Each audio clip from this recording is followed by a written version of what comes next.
नमस्कार, मी doctor Jagdish Sheju, Sahyadri hospital, super speciality hospital Deccan इथे सध्याला रेडिएशनचं variant protein with hyper arc हे मशीन लॉन्च झालेलं आहे. तिथे आपण पेशंटचे रेडिएशनची ट्रीटमेंट चालू केलेली आहे. सो बीमिंग होप ही कॅन्सर सपोर्टिव्ह ग्रुप आपण चालू केलेला आहे, ज्याच्यामध्ये कॅन्सर सर्वायवल लोकांना आपण एकत्र आणून त्यांच्या आयुष्यात चांगला बदल घडवून आणण्याचे प्रयत्न आहे. त्यासोबत आपलं रेडिएशनचं जे मशीन लॉन्च झालेलं आहे ते with hyper arc technique launch झालं आहे, ज्याच्यामध्ये ब्रेन ट्युमर्स एक किंवा मल्टिपल जर असतील तर त्यांना व्यवस्थितरित्या टार्गेट करून त्यांना आपण ट्रीट करता येतो विथ मॅक्झिमम नॉर्मल ब्रेन स्पेअरिंग करून.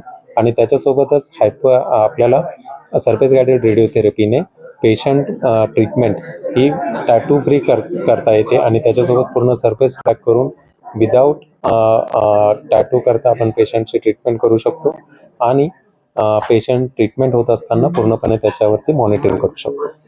सर, ह्या ज्या आता टेक्नॉलॉजी आपण बद्दल बोलतोय, तर ही टेक्नॉलॉजी कुठल्या कुठल्या कॅन्सर पेशंटसाठी वापरता येऊ शकते? सो रेडिएशन किंवा ह्या ज्या टेक्निक आहे, हायपर आर्क जर बोलायचं झालं तर ब्रेन ट्युमर, नाकातला कॅन्सर, घशातला कॅन्सर किंवा जबड्यामधला पाठीमागचा कॅन्सर याच्यासाठी नक्कीच उपयोगी आहे. आणि ही ट्रीटमेंट आता अवेलेबल असलेल्या ट्रीटमेंटपेक्षा कशी वेगळी आहे किंवा याची वैशिष्ट्य काय आहे? सो याच्यामध्ये वैशिष्ट्यपणा हा आहे की ही पूर्णपणे ऑटोमेटेड ट्रीटमेंट आहे.